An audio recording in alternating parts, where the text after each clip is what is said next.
In today's episode, we return to myth-busting to take on one of the sacred cows of popular military history discussions.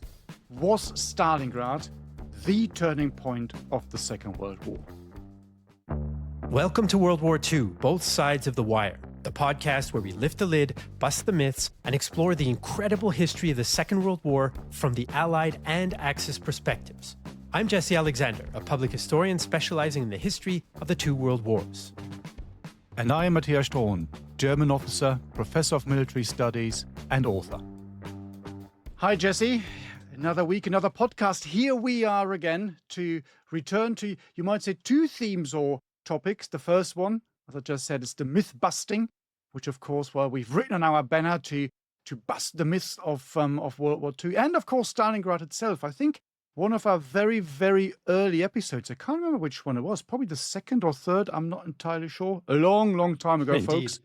A long time.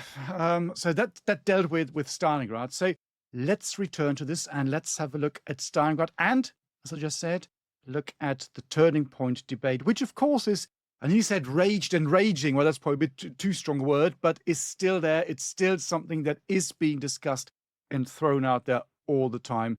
Is this a turning point? Yes or no? As always, my question, where do we start with this? Where do we take it from? Where do we, I would say, probably start with the slightly bigger picture stuff, because this is what we tend to do. That's how it is. So to get the ball rolling, which makes it easier for me, because I just have to throw the ball back into your court. Sure. I can sit back and relax. There we go.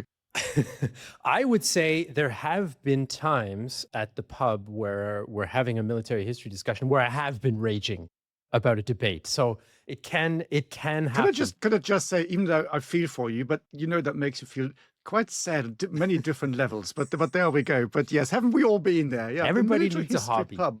Everybody needs a hobby. Yeah, So I've got a military history quiz booklet somewhere here. Yeah, so that's even sadder. But let's not go there. It's getting very sad. right. So to raise our spirits, let's talk about Stalingrad, people. But okay, so the question is about Stalingrad, but as Matthias, as we usually do, as you mentioned, we'll take it one step backwards, which is turning points as such, the concept of turning points, right? So one discussion is, was Stalingrad a turning point? And we'll get to that. The other is, are there such things as turning points in a war like the Second World War, or perhaps even for the First World War for that matter, right? So you have a huge years-long global struggle with industry, whole economies, whole societies involved, tens of millions or even hundreds of millions of men mobilized. Is one battle going to do it? Is one battle going to turn that ship around? And I think the kind of general consensus amongst academic historians is not really, for lack of a better, technical term. And that is the end of this episode. Yeah, we're done, right? That would take all the fun out of it. I even pulled a little quote from an article called "Do Generals Matter?" And basically, this historian, Kathleen Nolan, he says, bluntly stated, we should accept the grim reality that victory in modern major wars was most often achieved by mass slaughter, not by heroics or the genius of generals. Winning at war is much harder than winning in battle. So essentially, he's focusing a little on generals, but generals are the ones who are organizing and carrying out the planning for the victory in a particular battle. And I think that, he makes a reasonable point, right? It's not always purely about slaughter. It can be about winning in other ways as well. But it's hard to pinpoint a turning point. So that's our big caveat before we actually start talking about Stalingrad itself. I don't know, do you have something you want to add? Do you have a rebuttal point, counterpoint? Or are we good? I was just, as you were talking about, just scribbling down a few notes, because otherwise, well, I will forget. It was this, what triggered the thought was this winning at war, I think you said. And I think that's very true. I did a book on this quite a while ago now, a few years. It was for the British Army, actually. So it's part of new military doctrine for the British Army. And the first order question that I was asked by the then Chief of the General Staff was, what does winning actually look like? What does winning mean? And I think that's really an interesting one. And similar to what you've just said, so my line was, well, there's a difference between winning in war and and winning at war or winning the war. And winning in war is the military stuff. I said that's what the armies do, but then it's the politician's role to win the war or at war and make peace. And you can find many arguments, as you've just said, through history, and particularly the times also of the world wars where this matters. I don't know. Take France 1940, for example. We talked about this again in one of our episodes in quite some length and detail. You might say that this, of course, undermines slightly the argument of the person you just mentioned, because that's not slaughter. There is some other stuff that happens there. And folks, if you don't know what I'm talking about, go back to our episode on France 1940, and you will learn all about this. But then, of course, this is all thrown away by wrong politics, because the Brits don't want to make peace. Hitler doesn't want to give up France. All these things that come together. So you can see there is the big problem and the big difference. I mean, I would argue that was right politics on the British part, but it depends on what I'm saying. Well, if you're winning the war from the German side, the German army has won, not the German military, and then basically they throw it away. Let's put it this way. That's true. And the other thing I just put down with a question mark, and already mentioned, is the role of the general. I think that's another interesting one, isn't it? What is a good general? What is the good commander and leader in war? Does that need to be the inspiring officer that brandishes a sword and runs towards the enemy? Well, that's terribly exciting at the section or platoon command level in the summer or autumn of 1914. Not so much more from 1915 onwards, because you'll be very dead when you do this. And if you accept that it's, as you said, it's more about mobilizing societies, it's about industrial output, do you simply need managers? Is that what you need? Do you actually need people who've gone all the way through the military machine? And of course, there are very good examples of militaries who said, no, all you need is to put a manager into uniform. Top of my head, I can think of a First War example, of course, the guy who runs the British infrastructure and rail network on the Western Front. He is a railway person. They make him a 2-star general, and there we are. So it's an interesting one. Of course, you can see already here that you've got these tensions in the system. And of course, that makes it very interesting. And these are tensions, I would say, you can still find today. No question. It's exactly the same problem. Exactly the same problem that you had during World War II.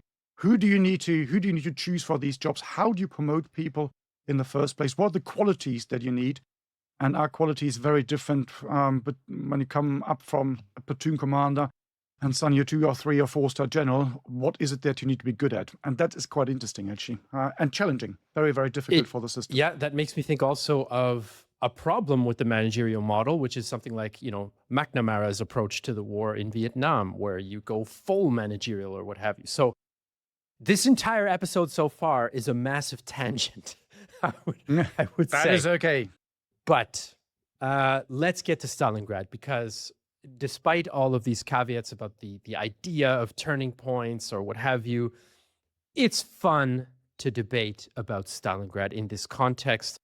So I want to start off by a little bit of a look back at when do people start talking about Stalingrad as a turning point? We now have the benefit of, 80x years of hindsight and historical studies to draw on. But people did start thinking about Stalingrad as a big deal and as a turning point at the time.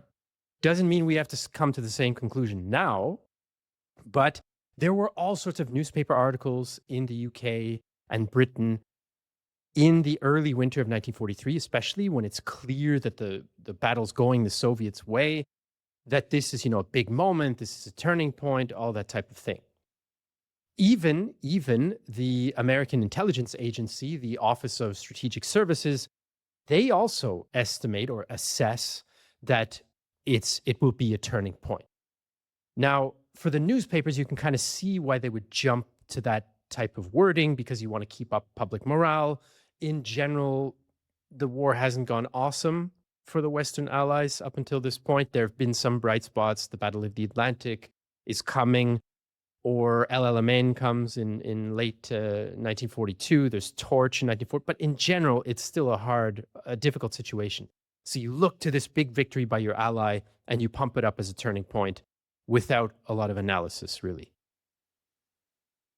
A man that we haven't quoted that often outside of our China-focused episodes, Mao Zedong, in October 1942. So the Germans are still advancing here in Stalingrad. He writes, not only is Stalingrad going to be a turning point in this war, it's going to be a turning point in all of human history. So we've got Chairman Mao here really going all in on the turning point argument, but probably also for PR reasons. I mean, he was an intellectual guy. He had a lot of interesting, deep thoughts, let's say, about warfare, but I would chalk this up to politicking. Interestingly, the Soviets are a little more cautious at the time. Stalin talks about, oh, it's a great victory, but he doesn't really say, and now we're for sure going to win the war. They know that operationally, they still have a very difficult situation on their hands. A lot of the Red Army troops, their morale is still not great because they're still suffering in the trenches. They still fear what the power the Germans might have. The Germans partly recovered from their defeat in December 1941. And so it's not quite so clear on the Soviet side until later, in the 1960s. They build a huge memorial that's extremely impressive at Stalingrad. I've been there, so have you, Matthias. So this idea of Stalingrad as the turning point starts to come a little bit later, but interestingly enough, not as much at the time, and I think that's revealing. No, it is. You're absolutely right. And I think one of the reasons for this on the Soviet side is that even though it is a big victory and everyone realizes this, internally the Soviets had hoped for something much, much bigger. Because their idea was to encircle the Sixth Army, destroy the Sixth Army, and then, of course, move further to the southwest and encircle or cut off the entire German army group that is now withdrawing from the Caucasus. The Soviets were surprised just to find that many Germans and Allied troops in the pocket, and that, of course, meant they had to fight for much, much longer than they had planned and originally anticipated. So even though it is a victory from the Soviet side, when you relate this to the original plans, it's failure is too strong a word, but you know what I mean. It's not as impressive and not as good as they would have hoped. So this is probably the reason why they say, yeah, it's okay, but actually it didn't really decide the war. And then you move into 1943. You then have the German counter-offensive at Charkov. You still got the Battle of Kursk, all these things. And as you say, they know and they knew at that time that was still a long, long way.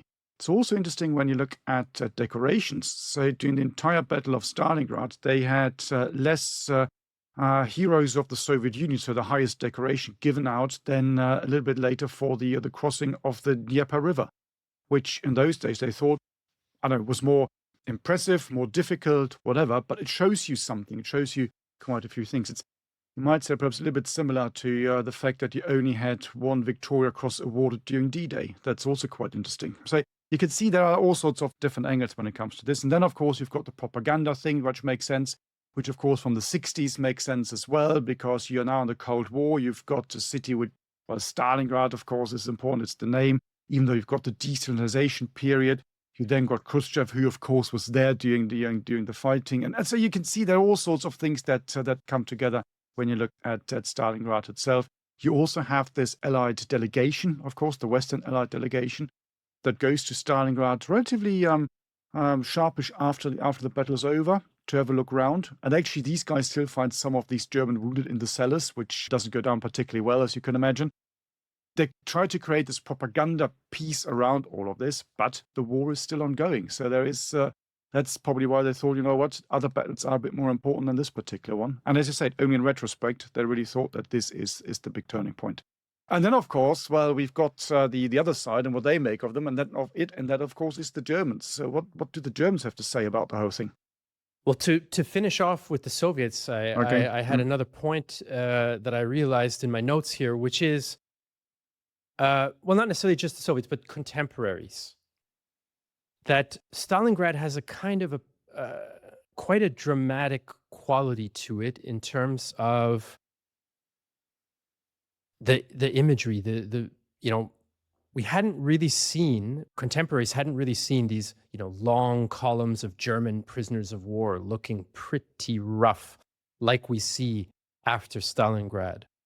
It lasts a very long time, so there's a kind of buildup of perceived importance. It's very visually striking because it's urban warfare, and you see destroyed city, lots of huge piles of ruins. Big, long urban battles, they don't happen that much before this. There's some, there's Warsaw in 1939, there's some fighting there, but Stalingrad's really much, much, much more. And I think that sort of emotional thing, how it looks visually, the timing of it, really makes a deeper emotional impression on people as well. And I think that's maybe one of the reasons why there's a tendency to want to see it as a turning point, because people experience it in a certain way, right? Yeah. Do you want to add to that? I think you're absolutely right. And it's also just the imagery that we have, because you have these completely, malnourished, let's call them broken German and Romanian soldiers. And everyone's probably seen these things, even on the YouTube clips, the official Soviet propaganda films. And this is something new. This is something new in 1943. And this is still not necessarily the picture we have in our heads when we talk about the German army. And this is a beaten army. I mean, that technically sends shockwaves through, the German system and some sort of other waves through the Allied system, because this is really, as you say, it's propaganda as well that does play a role. But here's an army trying to conquer the world. They've got all the way to the Volga. Everybody knows if they manage to win the Battle of Stalingrad and the Caucasus campaign, at least in that area, the fighting is over. Once you're driven into the sea, you will not be able to come back across the Volga. And suddenly, this huge army, these guys who are kind of completely full of themselves and thinking they're winning the war, they're completely beaten, and it shows. I mean, that is, I think, is also an important aspect to the whole thing. I mean, if there had been better Soviet media coverage and maybe a bit more of a clean cut and Einkesselung is the word I'm looking for, a bit of a cleaner encirclement in front of Moscow in December 1941, it might have had, the media presence that Stalingrad ended up having, but it just didn't work out that way. Let's turn our attention a little bit to the Germans here. I mean, on the one hand, it does have a significant impact. Again, partly propaganda and emotionally, right? Because for the first time, the regime can't really hide a defeat. It's too significant a defeat. Even, let's say, you're losing some parts of the air war, you're losing some stuff in Africa, you've not got the initiative anymore on the Atlantic. If you don't have a free media, which Nazi Germany obviously doesn't, you can keep that reality away from your population. But if you lose an army of 300,000 men, that's a lot harder. And so that kind of admission is I think something that is a bit novel, has more of an impact. And then you have Goebbels giving this famous speech in early 1943 in the Sportpalast here in Berlin, which doesn't exist anymore, but there's a plaque at the apartment building where it now stands. I just went to visit it a few weeks ago, actually, for the first time. So he gives this famous speech, "Do you want total war?" Which, by the way, for any fans of Austrian comedy television around here, years ago, there was a great skit making fun of it. They had a Nazi cooking show, and they had a whole skit where they were making fun of Goebbels' speech. Whatever. If you speak German, Google it. Wollt ihr das totale Sieg was the punchline, which is about colanders rather than total victory. Anyway, complete tangent again. So, propaganda, yes. Shock a little bit in the public perception, yes. But I think if you look at it militarily, even from the German point of view, even a defeat of the type they suffered at Stalingrad, it's not overwhelming necessarily, right? They are able to recover and have the Kharkiv offensive that you referred to, they kind of retake the operational initiative for a while on the Eastern Front. They're able to launch Kursk. Obviously, it fails, but still, they're able to do it. Arguably, their armor is more modern and capable at Kursk than it was in the fall of 1942. And if you think about the number of dead as one sort of benchmark we can use here, there's something like 160,000 German killed at Stalingrad. That is a fraction of what they lose on the Eastern Front in total. And so how can that, I know it's not all about slaughter. We kind of picked apart that quote before. But if you compare, for example, to the losses in summer 1944, a shorter period of time, they lose 600,000 dead. So there are some military elements there that I would say certainly lessen the novelty of Stalingrad, the decisiveness of Stalingrad. I think one of the problems that they're facing with that regime at that particular time is that the Battle of Stalingrad goes on for quite some time. And despite the fact that they're not able to sustain the army and fly enough resources and food, and the army is starving, there are still some planes going in and coming out. And one of the main things these planes were taking out was, of course, wounded. And the second thing they took out was letters. They took out tens of thousands of letters from the Stalingrad pocket. And letters were also being flown in because they thought that was extremely important for morale. So you still have this constant information flow. And yes, it's censored, so people don't really say what they think, probably until the end when no one cared anymore because they knew that, well, you know what, we're going to die anyway or get slaughtered or whatever. So they started to talk openly and freely about this. And I think it's this, the fact that you had these letters coming home and people then talking about this, I think that caused the massive big problems even back home, because when you read the reports, the SD reports, so the secret state police reports that were published on a regular basis in Germany about the mood back home, you can see that Stalingrad has a very, very big impact. And so the reports say that the population thinks in early 1943, after Stalingrad has surrendered, and that's been announced, they say people think that this is a turning point of the war. And so that's at that stage in Germany. I think it's probably this, because suddenly you see, well, this is the way people die. It's absolutely awful. You get these letters from the people sitting in their dugouts talking about malnourishment, no food, being cold, all these things. This is not what you expect war to be like. So if you have an army that just disappears and goes into captivity, it's a bit different. So as you said, it's quite interesting. It's not the biggest defeat that Germans ever suffer. So 1944 is a big one. Well, just in the spring of 1943, just a couple of months after Stalingrad, you've got the surrender of the forces in North Africa. Tunisgrad, which is actually more people going into the bag than at Stalingrad. But no one talks about this. No one, in those days, but again, when you look at the reports, it is mentioned, but it does not have the same impact as Stalingrad. And even today, when you talk to people, you ask someone in Germany, name a famous battle of the Second World War, they will say Stalingrad in Germany. That's the one battle people remember. No one's ever heard of Germans surrendering and Italians surrendering and Tunis in North Africa. That's completely written out of history. That's just for the history nerds. No one else remembers that. And I think it's the way that they went. And of course, and you also said this as well, it's the way the propaganda picks up on this, because they realize, well, they can't hide this. So they have to turn this around. And you talked about the Goebbels speech, which is, of course, the famous one. And there's, of course, a reason why he gives that, because up to that point, life in Germany was, in inverted commas, still quite, what's the right word, nice, relaxed, normal.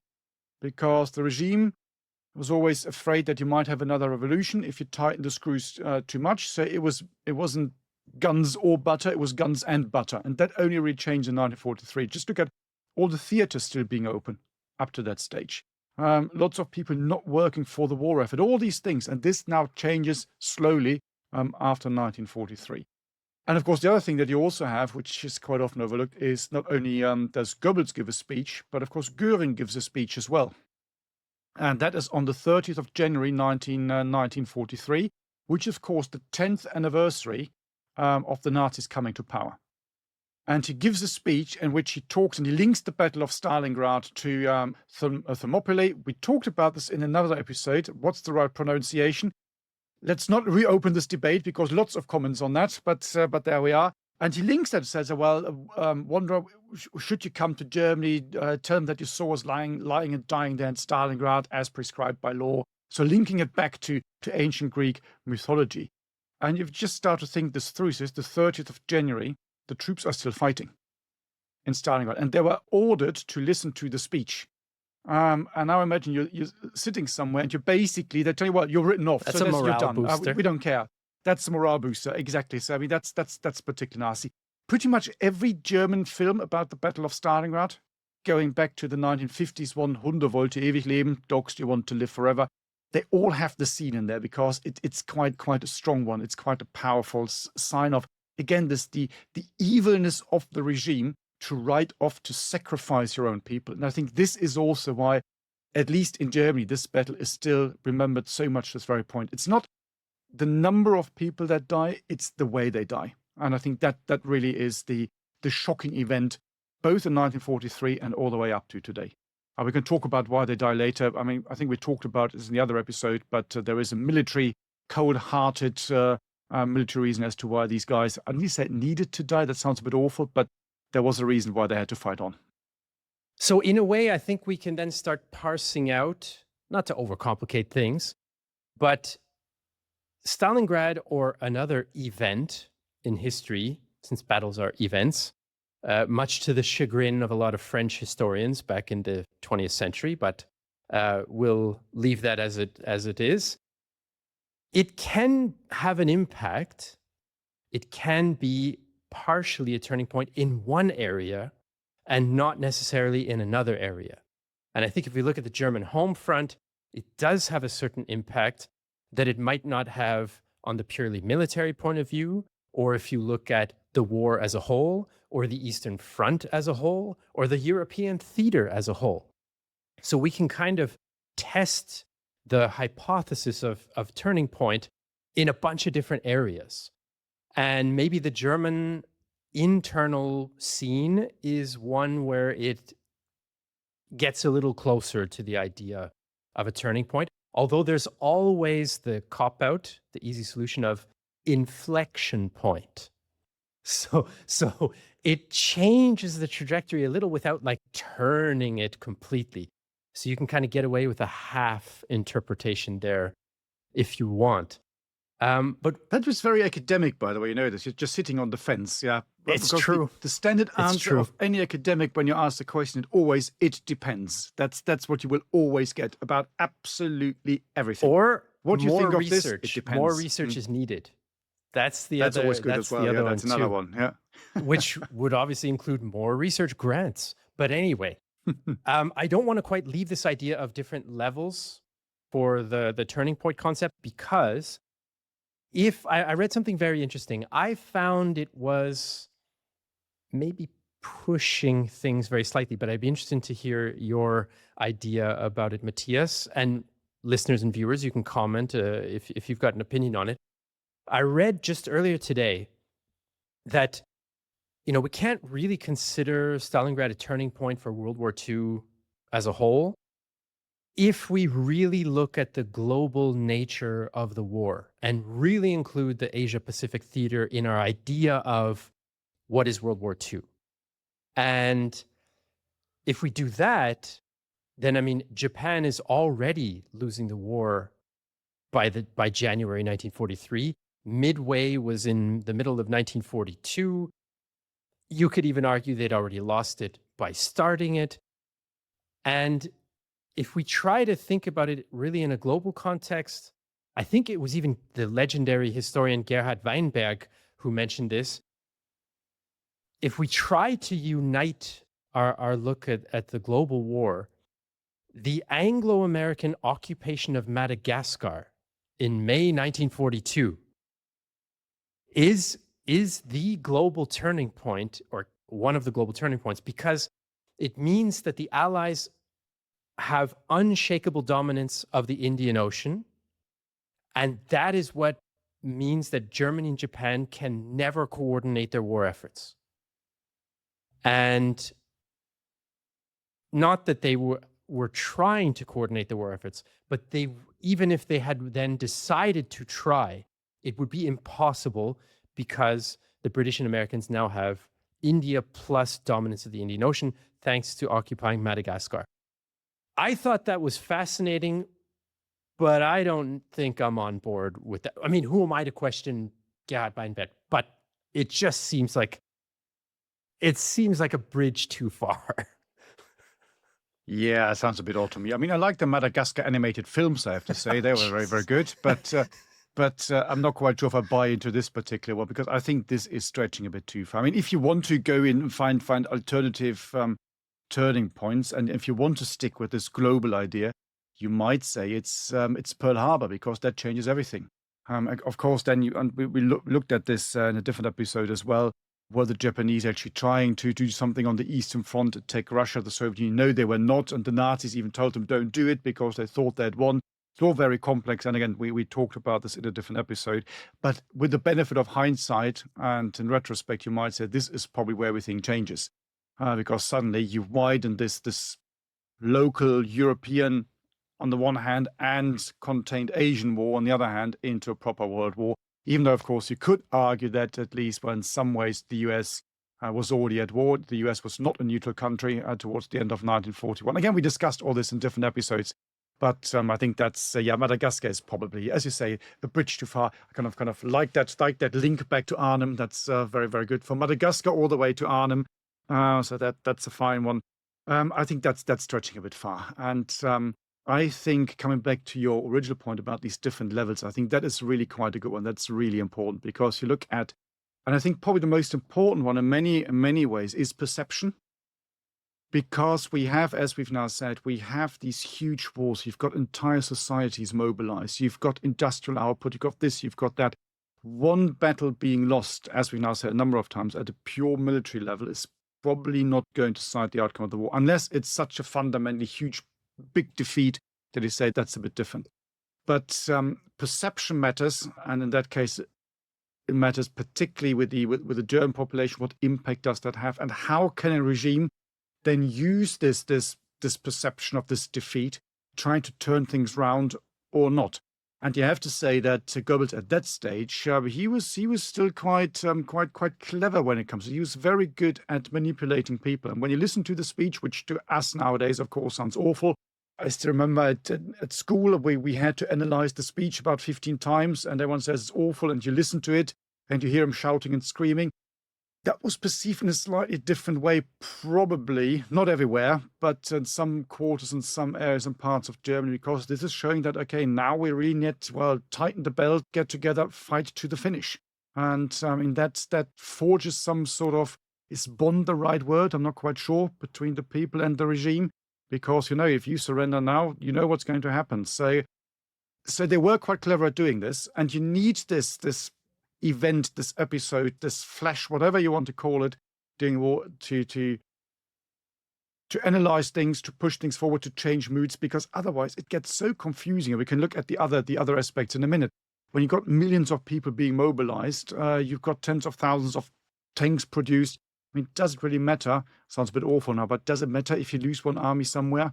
There is this alleged quote by Hitler, which I don't think he ever said, when the chief of the general staff comes to him and says, well, the 6th Army has surrendered. He just turns around and says, well, save me that pathos, basically. Well, it's just an army, we built a new one. And that's I think it's one of the final scenes of this famous film, Hunde wollte ewig leben, Dogs do want to live forever, the first German film about Stalingrad from the 1950s. So you can see where this goes. Also, of course, putting the blame very firmly on Hitler, as everyone liked to do after 1945, obviously. But again, that's a different discussion. But I think, as you rightly identified, it's these different layers, isn't it, that are really, really important. Another interesting question that your comments there reminded me of is, if we're trying to assess the turning pointedness, to invent a word, of Stalingrad, we can also ask ourselves like a counterfactual question as another way of sort of testing the idea, which is, what if the Germans hadn't lost that battle? What if they'd captured Stalingrad and held it? Okay. Would that change the course of the war on the Eastern Front? decisively? Or would it just inflect it a little bit? Would it just draw out the German defeat? Because if we think, okay, winning a battle is maybe not the be all and end all in modern war, it's things like economic power, natural resources, manpower, industry, mass producing technology efficiently, waging effective coalition warfare, all those sort of things. A German victory at Stalingrad wouldn't necessarily change those factors, right? Those factors are still decisively in the Allies' favor from at least 1941. No question there.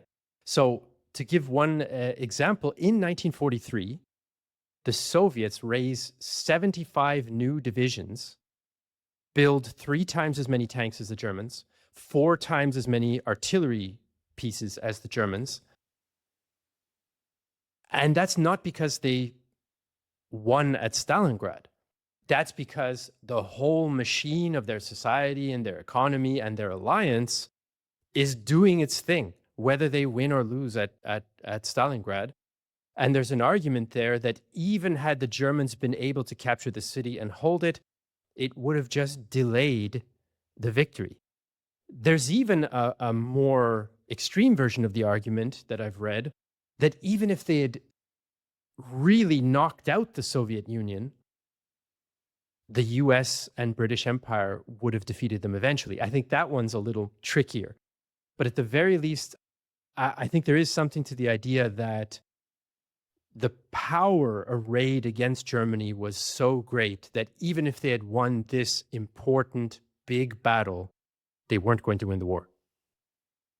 I think that's an extremely good point. And also, it might be worth looking at what the Battle of Stalingrad really is all about in the first place. I mean, why do the Germans go to Stalingrad? It's Stalingrad, when you look at the operational planning, of course, for the summer offensive of 1942, is put it like this, is a sideshow. This is not the main objective of the offensive. The objective, of course, is the Caucasus, is the oil fields. So you go to Stalingrad to cut off the oil supply for the Soviets, to knock out destroy the factories that are there, and make sure that the northern flank is protected as you then go into the Caucasus. And why? Because you want the oil. Because Hitler says we've now got a world war and we need to send all these U-boats to America. And once we've conquered pretty much all of the Soviet Union, we just need oil in order to move from A to B. I mean, the funny thing is that when you look at what happens then in 1943, 44, and 45, the war is not liquidated. That's the term that Hitler uses, liquidieren. I have to liquidate the war. That's what he says in German. Ich need den Krieg liquidieren if I don't get the oil fields. That's the term that's being used. And of course, the war continues into 1945. And all the way to late 1944, the Germans still have, not in abundance, but enough oil and petrol to go around. It's only really when the Western Allies start bombing the petrol industry and refineries and these things that then they're beginning to run short. But this whole worry that Germany would not have enough oil if it didn't get the Caucasus, well, that's not there. And of course, the Soviets, they destroy most of these oil fields as the Germans arrive. So even when the Germans then withdraw to begin with, the Soviets can't get the oil out either. And Hitler always said, well, okay, we're going to get the oil. And of course, we're going to cut the Soviets off. And that means the Soviet war machine will run dry. And I haven't looked at the statistics, but I'm quite sure that when you look at the supplies that were sent from the US in particular, and also Britain to the Soviet Union, if you sent a few less lorries but a bit more petrol, that would have kept the Red Army moving and the Soviet flotilla afloat. So I think you're absolutely right. So in the long run, what would it have achieved? Probably not an awful lot. Yeah, I mean, the US, if I'm not mistaken, was the world's biggest producer of oil in these years. So they certainly could have, we know about their industrial capacity at the time, so they probably could have ramped up anyway. I want to return to an operational question because I've been thinking about it in the back of my mind this whole time as well. If we ask ourselves what would have happened if the Germans had won, and what were their intentions in this Operation Blue, this summer 1942 offensive, we can also play with a similar kind of, what were the Soviets' intentions for their offensives, right? And you referred to this earlier, but I want to take it a step farther. You mentioned that they had planned to go farther in the south. That's true. They had this idea for Operation Saturn, for example, where they wanted to make it all the way to Rostov, which is much farther to the west than Stalingrad, quite significantly. But actually, their plan was much, much bigger than Stalingrad. And although Stalingrad turned out to be a victory, most of their other big operational plan for the Eastern Front doesn't achieve its goals. So they wanted to basically destroy army groups south and center. It's like 9 armies. So they have Operation Saturn. They have Operation Mars, which was to destroy the Rzhev salient. And then they had Operation Jupiter, which was around Smolensk to wipe out Army Group Center. So you can imagine if your objective, if you look at it from the Soviet point of view, if your objective is to wipe out 2 army groups and 9 armies, maybe not totally wipe out, but let's say operationally defeat, and you end up destroying 1 army, I mean, you're happy you've destroyed that 1 army, but you wouldn't necessarily look at it as, oh yeah, now now we're cooking, right? That, what might have been the things, let me put it this way, the things that don't happen are as significant sometimes as the things that do happen. So I think if you look at Soviet intentions, you also come away with the feeling that weakens the idea of a single dramatic turning point for Stalingrad. Yeah, no, that's absolutely right. As I mentioned earlier, alluded to, and you now explain in more depth and detail, that is exactly it. The Soviets are, if that's the right word, they are a bit disappointed about the whole thing. And of course, when they encircle the 6th Army, as I said earlier, they also think that the 6th Army is much, much smaller than it really is. So when they finally take all these prisoners, they're surprised about the amount of prisoners they take. They think that probably about 40,000 Germans in the area. Of course, it's many more than that.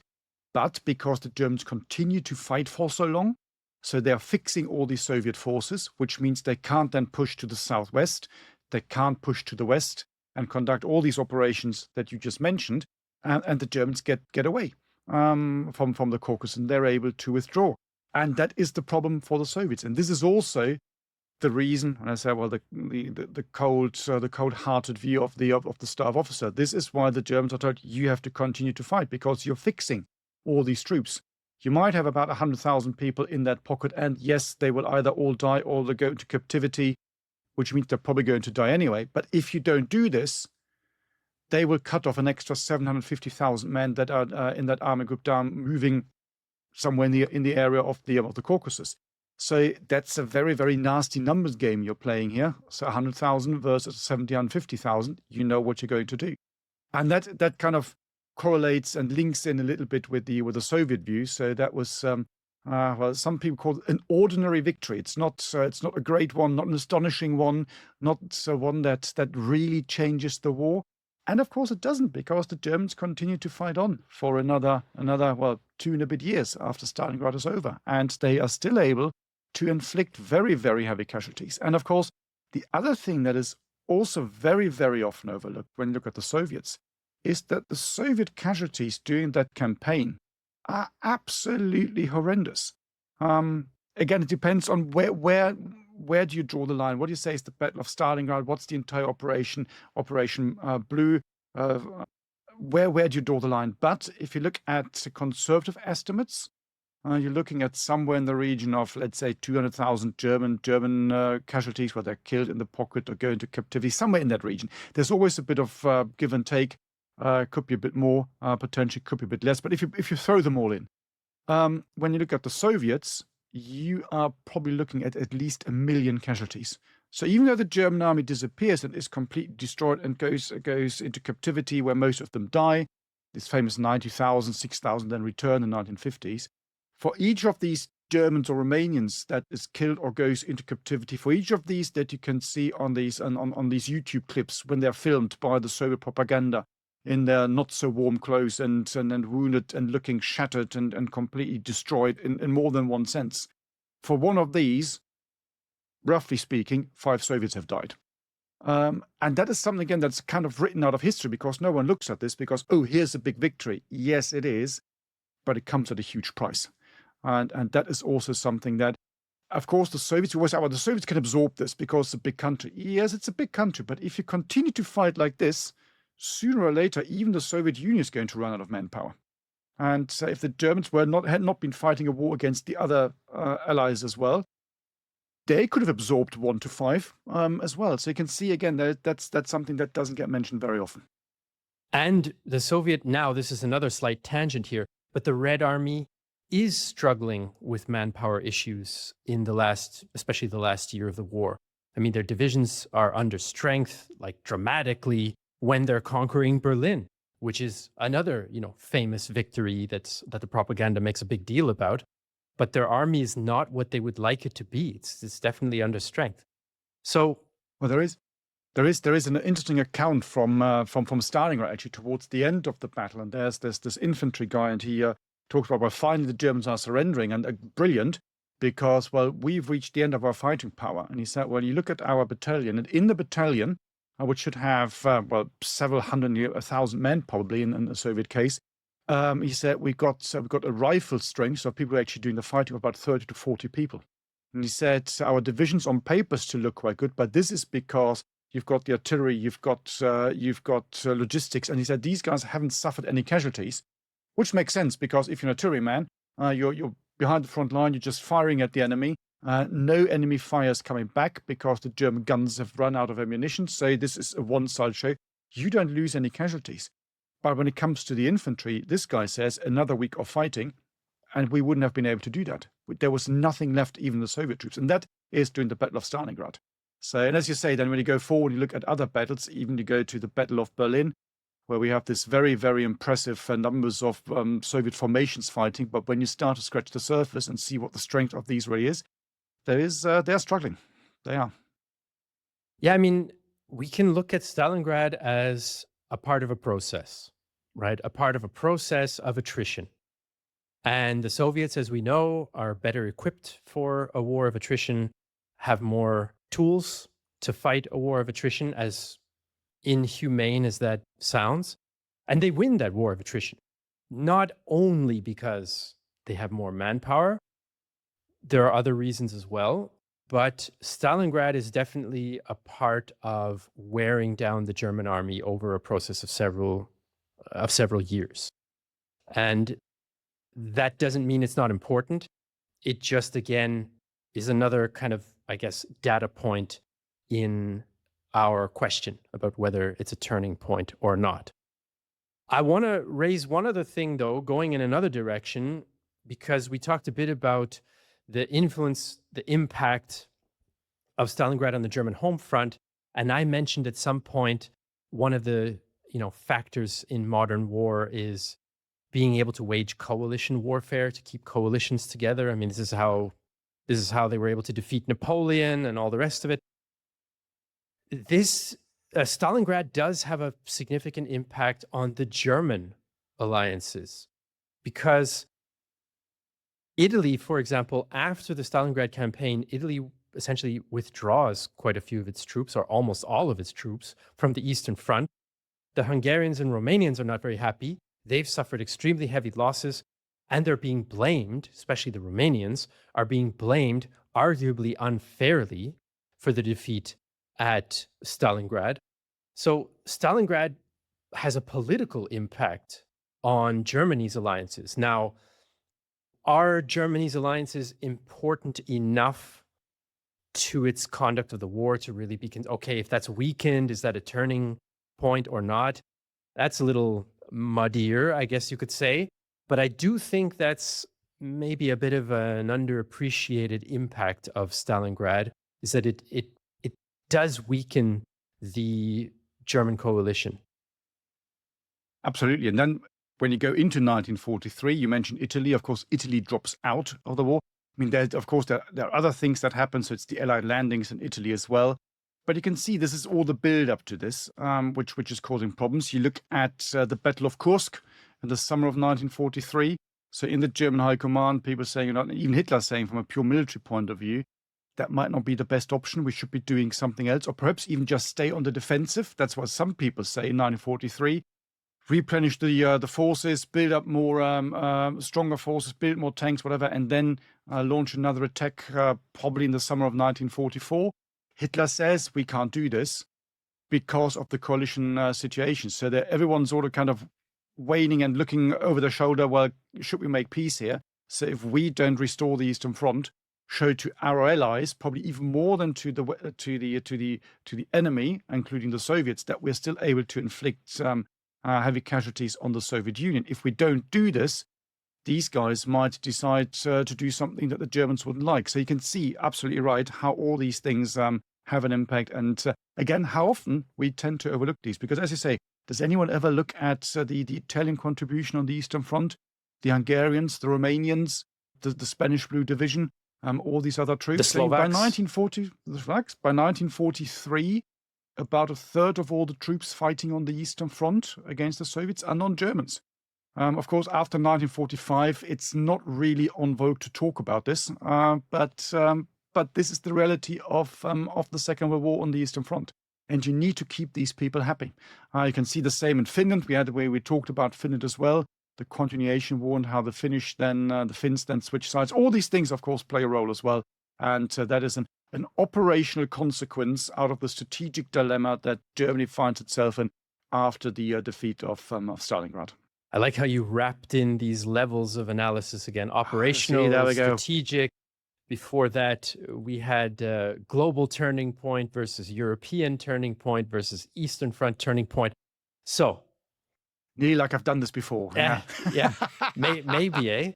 All right. So, have we squeezed this Stalingrad turning point lemon as much as we can for today? Or do you have any closing thoughts that you want to share before I say my last little piece here? I think I'd just repeat what we already said, maybe in one or two sentences. I don't want to ramble on for too long, as we always do, but just briefly, I think it's a fascinating case study, isn't it? And as so often when we look at events in war, we tend to concentrate on the shooting bit. So there's the battle, there's the fighting, there's the killing, because depending on how you look at it, you might say that's the nasty stuff because people died. That's the cool stuff because we got the big explosions, whatever it is. But the moment, well, first of all, the guns fall silent, we tend to lose interest, or a lot of us do. And of course, the moment you start to look at the slightly bigger picture stuff and the second and third order effects of all these battles, this is where far less attention is being paid quite often by historians, by just the innocent layman. It's also because it gets quite complex and difficult. And if that is the right word, because it isn't all that cool. I mean, that sounds pretty awful, but I think you know what I mean by this. So it's cooler, in inverted commas, to look at the fighting than to look at coalition warfare and whatever falls out of this one. And I think this is a prime example of where you can see that in order to understand something really in depth and breadth and context, as a good old historian Michael Howard once said, this is what you need to do if you really want to understand what a war is like. Just looking at the small event in the center of Stalingrad where you've got the fighting is not going to give you all the answer. And I think this is a prime example of this. And you might say perhaps in 1943, people understood this because, as we now said, even the Soviets are slightly disappointed. Yeah, I couldn't have said it better myself. I will say, I mean, we're sitting here quoting Michael Howard on our World War II podcast. That's cool. We're making it cool again, people and listeners and viewers. I am convinced that you are also cool if you've stuck with us this long for our discussion about Stalingrad as a turning point. I think in the end, we probably come down on we're not so convinced about the idea of dramatic turning points in the context of a war like the Second World War. That doesn't mean Stalingrad's not important. It's very important in many different ways. It just kind of depends on what questions you ask as a historian. What questions are you asking? What are you trying to find out? That's kind of part of the historian's craft. We tried to do that in a bit of an entertaining and hopefully informative way today on our episode. So if you enjoyed that, of course, we would be happy if you decide to support the podcast. You can do that by going to our website at bothsidesofthewire.com. You can get access to exclusive content that's not available to the public in our war room if you so choose. And you can have a free trial in the war room if you use the code word deep, dark woods. So that is it for us today. We hope you enjoyed that. I certainly did. And we'll see you in the next episode. You've been listening to World War II Both Sides of the Wire, a Battle Guide production. To support the creation of future episodes, consider joining our dedicated supporter community, where you can enjoy exclusive benefits and connect with like-minded individuals. For more information, please see the show notes, and if you appreciated this episode, please leave a review on your chosen podcast platform. Thank you for listening. In today's episode, we return to myth-busting to take on one of these scared. If it's written there, ich wusste, ich sag's. Das passiert mir ständig mit dem Teleprompter, ja. Egal, was für Blödsinn dort steht, ich lese das ab einfach. It's like Ron Burgundy style in Anchorman. Genau das habe ich gerade Just read it. San Diego, discovered by the Germans in 1904. Sacred cows. That film was awesome. That film was awesome. Anyway,